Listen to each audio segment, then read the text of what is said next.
صلى على النبي يا قمرين انت وهي في الكومنتات، وتعالي نعمل احلى بيتزا. زهقنا من الاكل ومن المحاشي ومن الصواني ومن الخضار. تعالي نغير، نعمل البيتزا للغدا للعشاء. الولاد قالوا نشتري، قلت لهم والله ما هشتري بيتزا من بره تاني.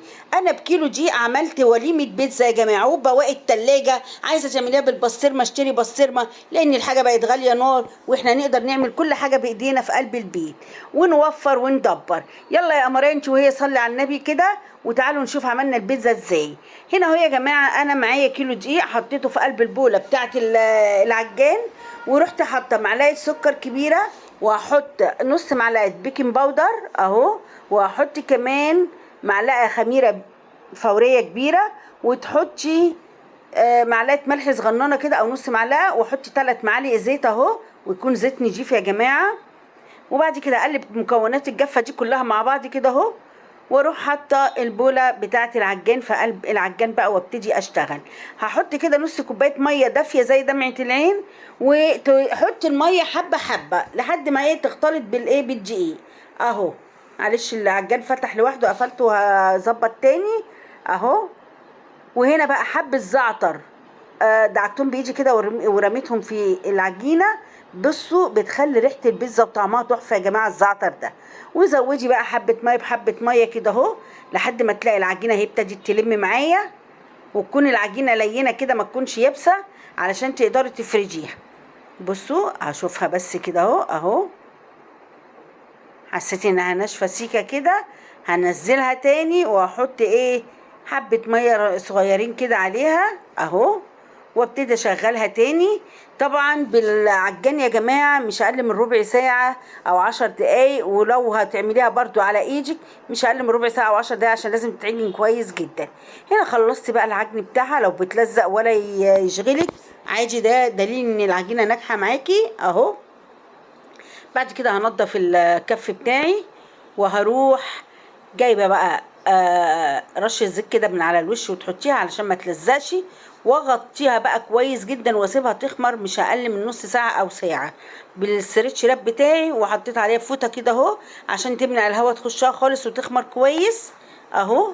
واروح مغطياها بالفوطه وراكناها على جنب. تعالوا بقى نعمل الصلصه. حطيت معلقه توم مهروس، وحطيت نص برطمان الصلصه، ولو عندك كاتشب حطي كمان كاتشب. وهنا حطيت حبه فلفل اسود، وتقلبي كله، وتحطي بقى حبه زيت، حبه ملح، وتحطي شعره ماجي كده اهو، وتروحي مقلبه كله في قلب بعضه، وحبه كمون و7 بهارات، وقلبي كله بقى وارفعيها على النار يا قمرايه، وهتحطي احلى صلصه على البيتزا. تعالوا بقى نقطع الخضار اللي هنحطه على وش البيتزا. هنا قرن فلفل احمر وقطعته كده مكعبات صغيره كروهات، وقرن فلفل اصفر برضو هتقطعيه كروهات صغيره كده اهو، واركنه على جنب.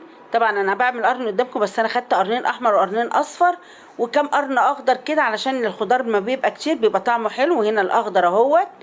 بعد كده يا زوزة هتعملي ايه؟ جبت طماطميه صغيره وقطعتها وقلبت كله على بعضه كده الخضار، ومعايا جبنه بيضه ومعايا بسطرمه ومعايا جبنه موتزاريلا. دي الحشو بتاعي اللي هنحشي بيه البيتزا. طيب تعالوا بقى هنا اهوت. خلاص بقى بصوا بسم الله ما شاء الله العجينه خمرت وفرت ازاي. ههبطها وابتدي اقسمها بقى الكور علشان الصواني اللي انا هحطها فيها. ههبط بس كده اهو، وابتدي بقى اقطع بقى كده اهو، وارص في صينيه عندي ادهنها زيت على بسيط، واروح حاطه الكور بتاعتي فيها لحد ما اخلص الكور كلها اهو.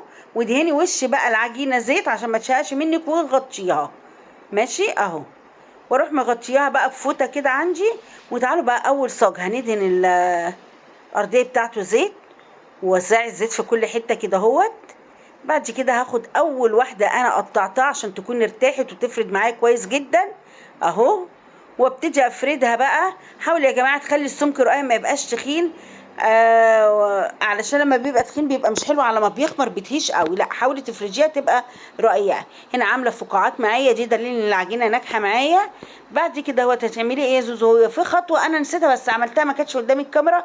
هاتي شوكه ونغزيها في النص علشان ما تخمرش منك قوي. وهنا هو بحط الصلصه بتاعتي بقى، وابتدي اوزعها بالفرشه على الصينيه كلها كده اهو الصاج كله. معلش هنا بمسحها من على الحرف عشان ما تتحرقش اهو. ووزعي بقى كل الصلصة بتاعتي اللي انا عملتها ورفعتها على النار، عملتها قدامكم، وتحطيها على وش الصاج كله كده اهو. اهو بعد كده يا زوزو هتعملي ايه بقى يا قلب زوزو؟ خلصنا كده اهو، اتفردنا الصلصة بتاعتنا. يلا يا قمرية سمعيني الصلاة على الرسول في الكومنتات كده، وقومي وتشجعي واعملي بيتزا لاولادك، لانها بقت بشق وشويه. النهارده هنعمل كل حاجه في بيتنا، والله كيلو دي عمل لي وليمه بيتزا. رشه بسيطه من الجبنه الموتزاريلا دي في الاول كده اهو، وبعد كده هاتي الخضار بتاع الفلفل الالوان ورشيه كده اهوت اهو. املي بقى من كل ناحيه وفي كل جانب كده اهو. وادي الزيتون اللي انا مقطعاه، الزيتون ده انا خليه في البيت برضو يا جماعه، كان عندي زيتون اهو. انا بصراحه من عشاق الزيتون، بحب اكتره في البيتزا. وبعد كده هتحطي ايه يا زوزو تاني؟ جبنه بيضه عندي بقى، دي اللي بتديها الطعم حلو جدا، بتحسي بحياء الجبنه فيها كده. هنا بقى ايه يعني بوزعها على كل حته مع السخونيه بالسيح يا جماعه، بيبقى طعمها خطير في البيتزا. اي جبنه بيضه عندك، اي جبنه بيضه عندك. وبعد كده هو بعد ما اخلص توزيعها على الصاج كله، هروح جايبه ايه الجبنه الموتزاريلا بقى، ورش بقى جامد، والبسطرمه طبعا برضو هنوزعها اهو. يبقى انا حطيت طبقه في اول طبقه موتزاريلا، واجي من فوق كمان حطيت طبق موتزاريلا تاني، وادي الصاج معايا. وطبعا البسطرمه قطع صغيره وكنت ايه رشاها عليه. ادي الصاج الاولاني اهو يا جماعه، بسم الله اللهم بارك، حاجه كده تفتح النفس. طبعا الفرن وارع على درجه حراره 180 تدخليه. وبعد كده عملت الثلاث صواني التانيين وهوريهم لكم في الفيديو. وطلعت معايا حته عجينه فاضت، عملتها ميني بيتزا صغيره لحفيدتي كده، كانت تحفه وكانت قمر وكان طعمها حكايه بجد يا جماعه اهو. هنا بقى هنعمل ايه يا زوزو؟ هنا حته العجينه اللي فاضت معايا، انا كنت عملت الصواني زي الصاج بالظبط الاولاني. دي بقى بصوا فردتها كده اهو، ورحت ايه مبططاها على قد ما تقدري كده، خليها سنتي واحد. ورشي الخضار اللي كان فايض معايا اهو. وبعد كده اهوت حطيت صلصه كمان، وبروميها زي رول كده اهو اهو. وبعد كده اهو تقطعيها حلقات كده اهو، هتبقى ميني بيتزا. بص القمر بقى، هجيب الصينيه بتاعتي وتروحي حطها كده اهو، تفرجيها. بصوا الجمال بقى، الحشو من جوه تفرجيها كده اهو. وهقول لك انا هحط على وشها ايه كمان، خليكي معايا الفيديو للاخر بس. يلا يا قمرايه، اقرب طريق لقلب جوزك معدته، وولادك بيحبوا الاكل ده والبيتزا دي. بص ما فيش بيت في بيوت المصريين الا ما بيعشقوا البيتزا، كبير وصغير، حبيبه الملايين. وهنا بقى هبتدي برضو ندهن الصلصه على وشها كلها كده اهو. وتحطي على كل واحده ميني بيتزا قطعه جبنه بيضه عشان بتديها الحياء بتاعها، وقطعه بسطرمه وهي فيها حشو الخضار من جوه. بسم الله الله اكبر، كانت الميني بيتزا دي عسل، حفيدتي فرحت بيها جدا اهو. حطيت طماطميه على كل واحده، قطعه بسطرمه وقطعه جبنه بيضه بتديها الحياء اهو. وطبعا هحطها برضو في الفرن على درجة حرارة 180 مع السجان التاني، وهوريكم الثلاث صواني اللي طلعوا. هنا بحط البسطرمة بقى اهو. بصوا يعني قيمة غذائية عالية جدا فيها، خضار وبسطرمة وجبنة وصلصة، بسم الله ما شاء الله.